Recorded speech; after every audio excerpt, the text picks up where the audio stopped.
melaksanakan kewajiban-kewajiban kita setiap harinya.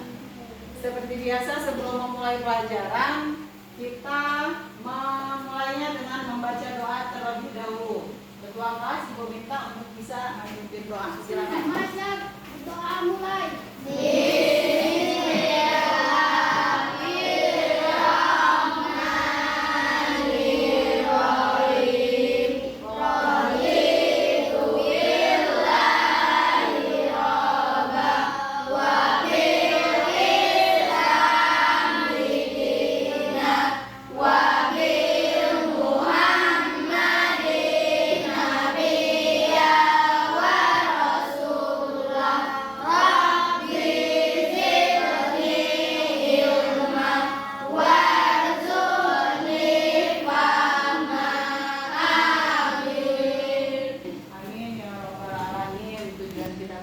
Supaya kita meminta kepada Allah supaya nanti pada saat kalian belajar itu diberikan kemudahan untuk bisa paham dan mengerti apa yang disampaikan oleh guru, ya.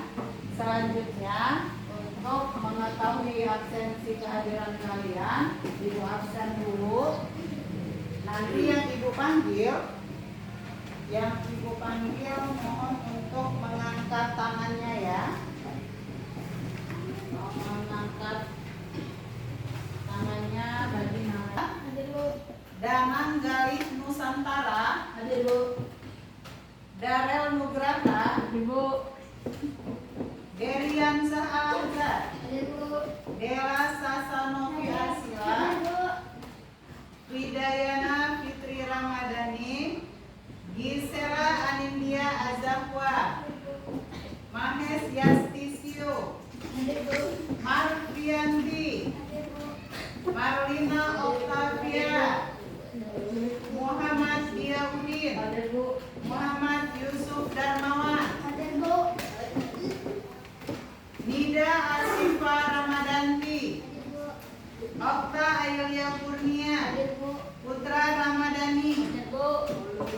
Raffi Hadir, Bu. Alfadi Solihin, Raffi Alfadi Hadir, Bu. Solihin, Salman Al-Faiza, Hadir, Bu. Salman Al-Faris, Hadir, Bu. Selvi Okta Damayanti, Hadir, Bu. Siti Nur Aisyah. Hadir, Bu. Ya, baik, alhamdulillah berarti hari ini masih hadir semua, ya. Mudah-mudahan untuk yang selanjutnya juga tidak ada yang diberikan halangan untuk bisa mengikuti kegiatan belajar mengajar di sekolah. Baik anak-anak, untuk materi pendidikan agama Islam pada hari ini kita akan belajar tentang membaca dan mengartikan surat Al-Ma'un. Tentang membaca dan mengartikan surat Al-Ma'un. Tujuan dari pembelajaran kita pada hari ini diharapkan kalian yang pertama bisa membaca secara lancar bacaan surat Al-Ma'un sesuai dengan makhraj dan tajwidnya. Mungkin saja kalian ada yang sudah hafal, tapi ternyata tidak memperhatikan makhorijul huruf dan juga tajwid cara membaca bacaan Al-Quran. Apa itu makhorijul huruf? Yaitu hak-hak huruf yang ada di dalam Al-Quran, hak-hak huruf hijaiyah yang seharusnya dikeluarkan sesuai dengan tempatnya. Misalnya pengucapan da dan za itu berbeda. Pengucapan huruf ja dan huruf za itu beda. Jadi ada tempat-tempatnya tersendiri setiap huruf itu. Dan harus kita keluarkan sesuai dengan tempat-tempatnya itu. Itu yang dinamakan makhorijul huruf. Kemudian untuk tajwidnya, artinya kita memperhatikan hukum-hukum bacaan Al-Quran. Jadi ada hukumnya. Misalnya nun sukun bertemu dengan ta, itu hukumnya apa, gitu ya. Jadi nun sukun bertemu dengan ta itu hukumnya ikhfa atau didengungkan. Terus kemudian nanti ada bertemu dengan hukum bacaan kol-kolah, idgham julakunah dan lain sebagainya. Jadi kita harus bisa membaca bacaan Al-Quran sesuai dengan makharijul huruf dan tajwidnya. Paham semuanya? Paham. Baik, di sini kita akan membaca surat Al-Maun, ya. Kemudian nanti akan diartikan. Sebelum kalian membaca, kita ta'awudz dulu dan membaca basmalah. Nanti Ibu akan membaca terlebih dahulu, baru kalian yang mengikuti. Paham? Paham. Sama-sama membaca ta'awudz. A'udzu billahi minas syaitonir rajim. Bismillahirrahmanirrahim. Dengarkan Ibu dulu baru kalian, ya. Ara'aital ladzi yukadzibu biddin. Ayo.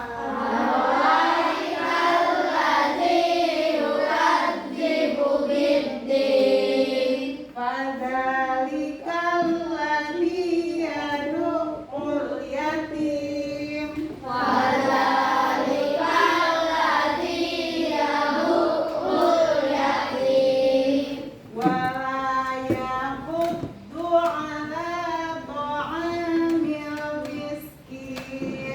Wala yahuddu ala ta'amil miskin. Fawailul lil musallin.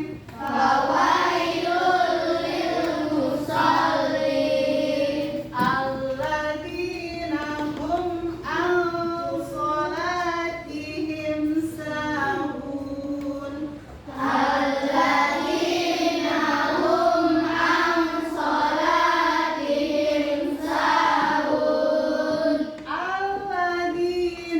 hum yura'un.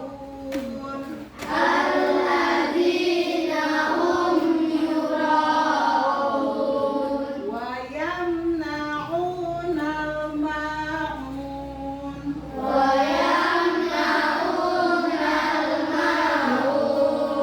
Ya, jadi itu cara membacanya. Di sini Ibu jelaskan untuk yang ayat yang pertama, ya. Ara'aital ladzi yukadzibu biddin. Di sini huruf da bukan dibaca za, bukan ara'aital ladzi, tapi ara'aital ladzi, ya, bukan zi, ya. Ara'aital ladzi yukadzibu biddin. Ya, Ibu tunjuk sekarang, coba baca. Wah, baca ayat pertama itu. Kalau ayat tadi. Dari ayat pertama aja, ya, dari sini.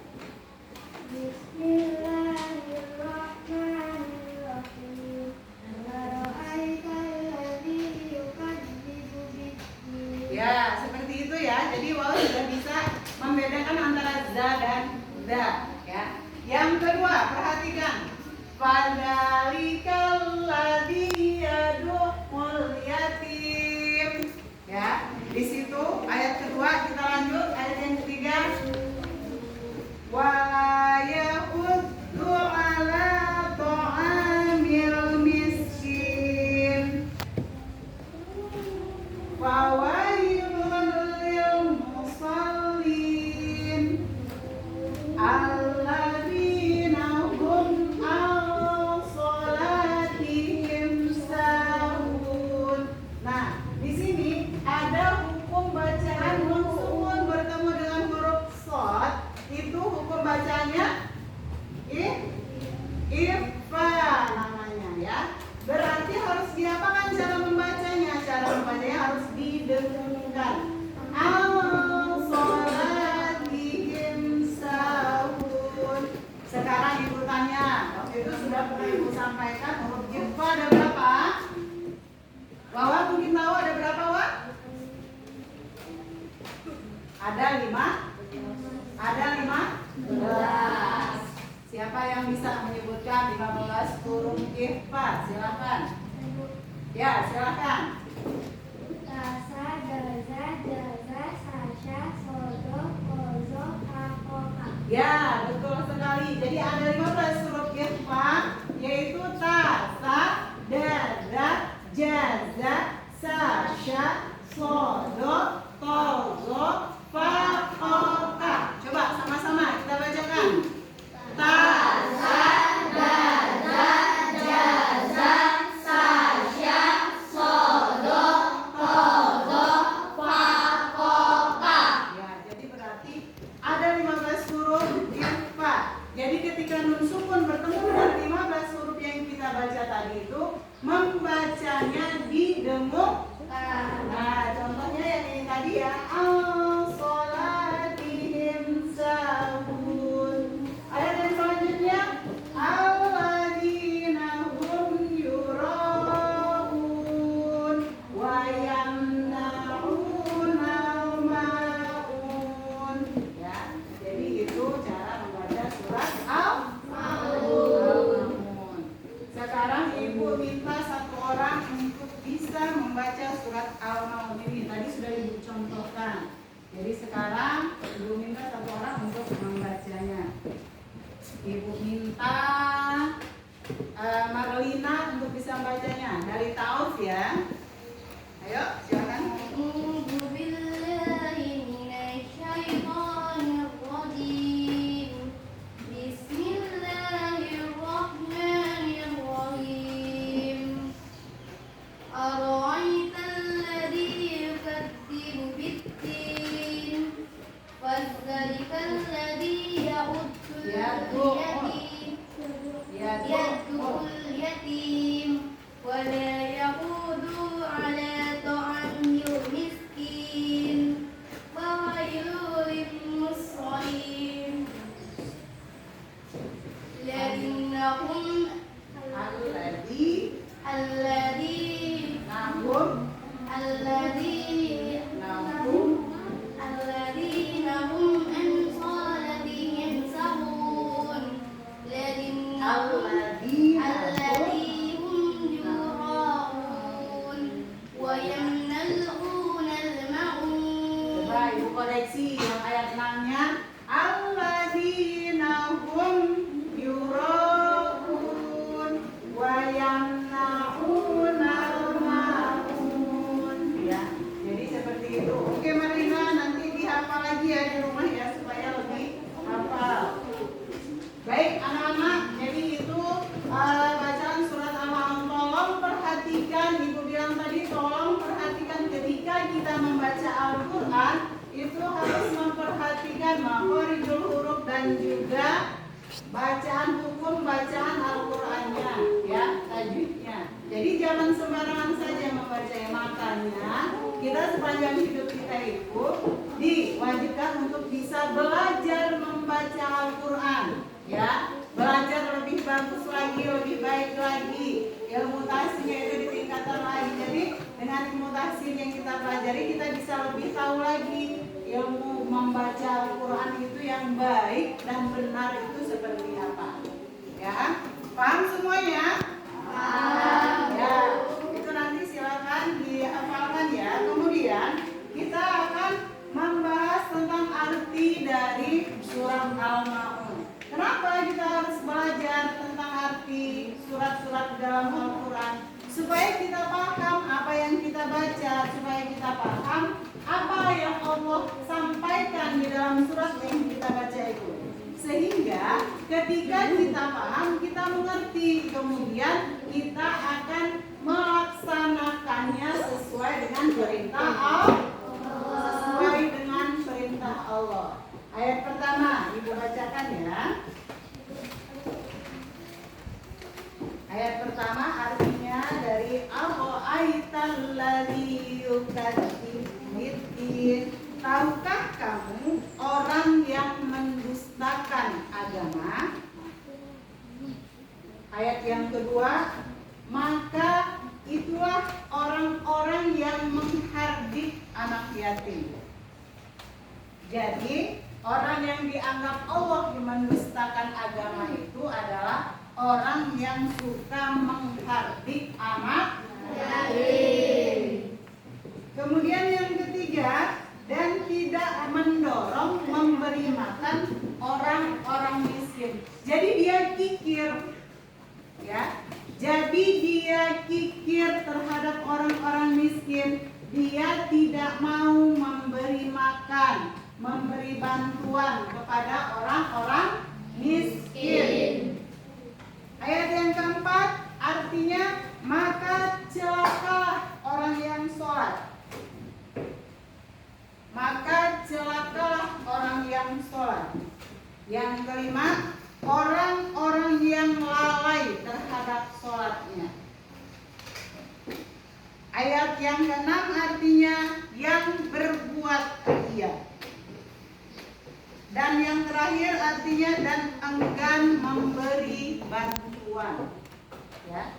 Jadi hati-hati orang yang suka berbuat ria, kemudian dia enggan memberikan bantuan. Dia rajin sholat, tapi ternyata dia orangnya suka pamer, memberi sedekah dia kepengen dipuji, memberikan bantuan dia kepengen mungkin minta balasan, atau mungkin dia supaya bisa dilihat orang banyak sehingga dia dikatakan baik. Itu dia sholat tetapi dia celaka kata Allah, ya.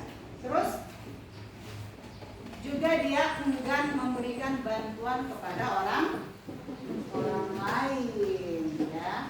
Nah, itu arti dari surat Al-Maun ayat 1 sampai ayat 7.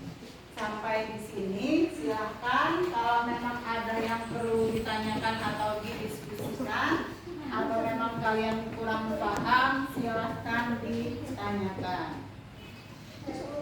Ya, silakan Pak. Orang sholat seperti apa yang celaka kata Wawa. Jadi tadi di ayat yang keempat ya disampaikan bahwa maka celakalah orang-orang yang sholat.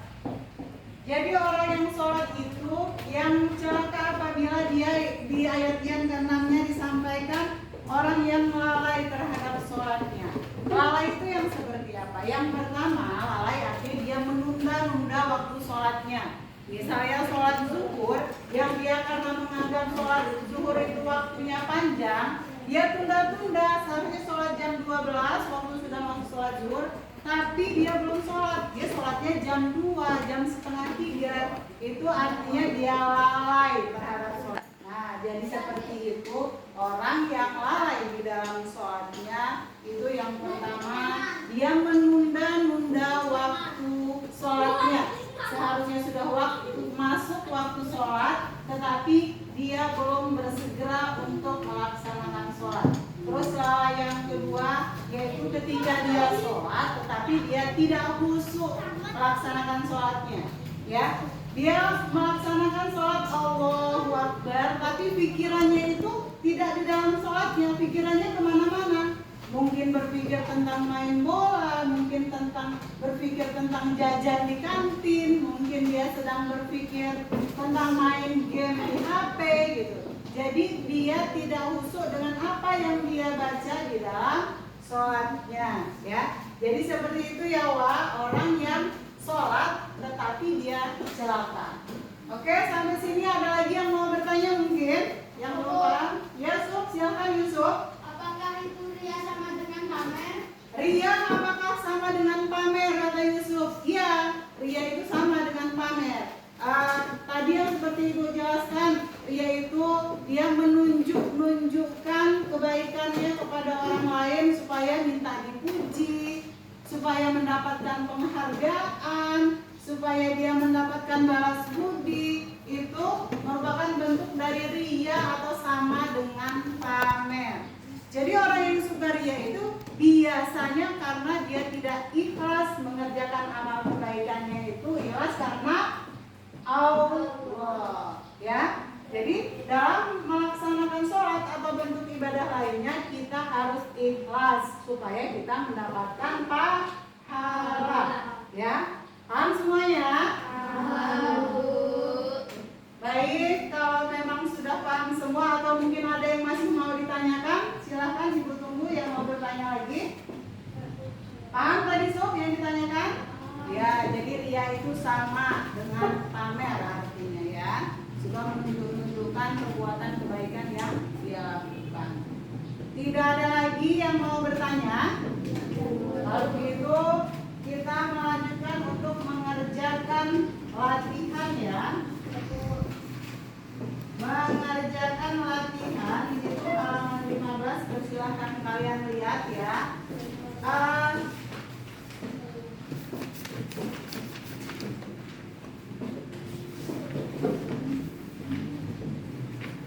Jadi mengerjakan latihan ini nanti silakan kalian menemukan jawaban. Jadi ada 5 pertanyaan.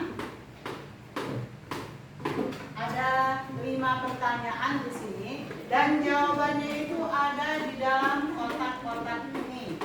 Ya, ada di dalam kotak-kotak ini. Temukan jawabannya. Ketika kalian sudah menemukan jawabannya itu ditarik garisnya untuk jawaban yang kalian temukan tersebut.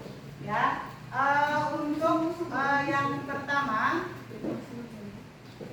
yang pertama itu umat Islam dilarang mengharbit anak. Kalian baca saja dulu. Perhatikan, baca saja dulu 5 soal yang Ibu tulis di depan. Sudah kalian baca ya tugasnya.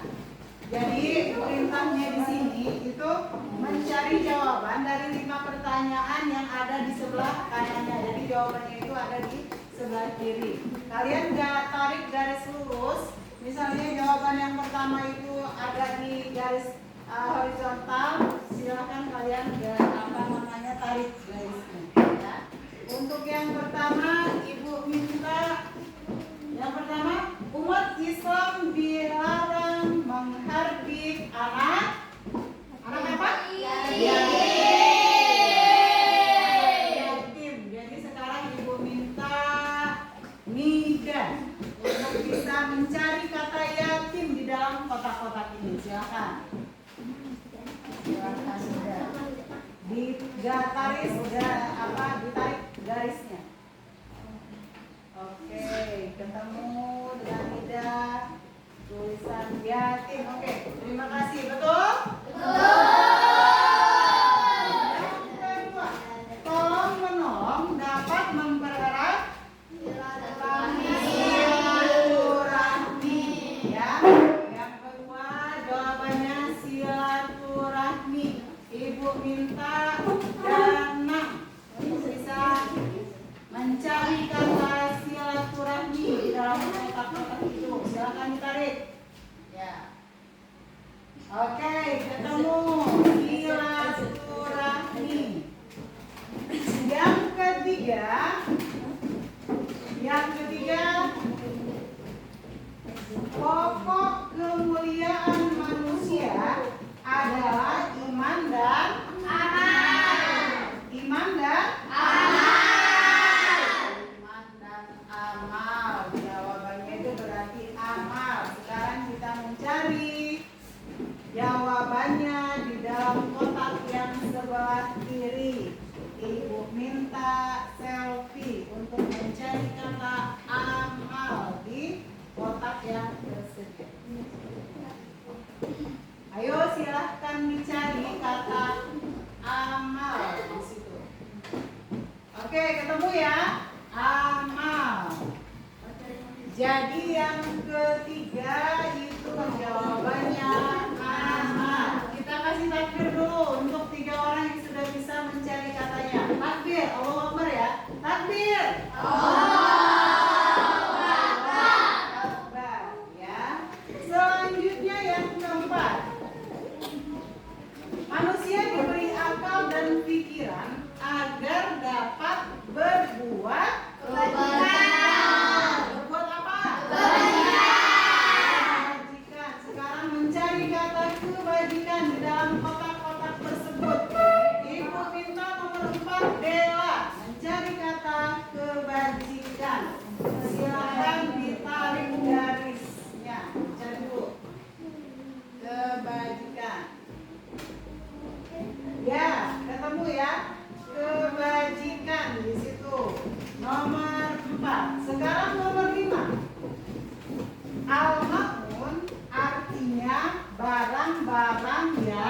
yang apa Marlina?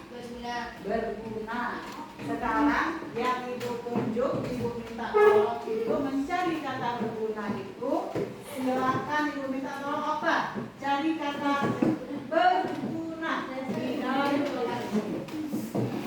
Silakan.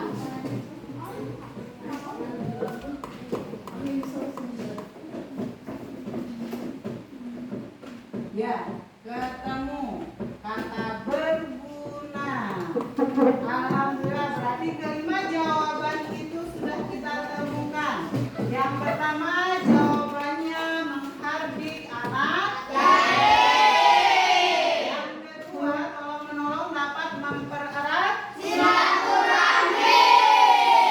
Yang ketiga pokok kemuliaan manusia adalah iman dan manusia diberi akal dan pikiran agar dapat berbuat kebajikan. Dan yang kelima al-ma'un artinya barang-barang yang berguna. Barang yang berguna.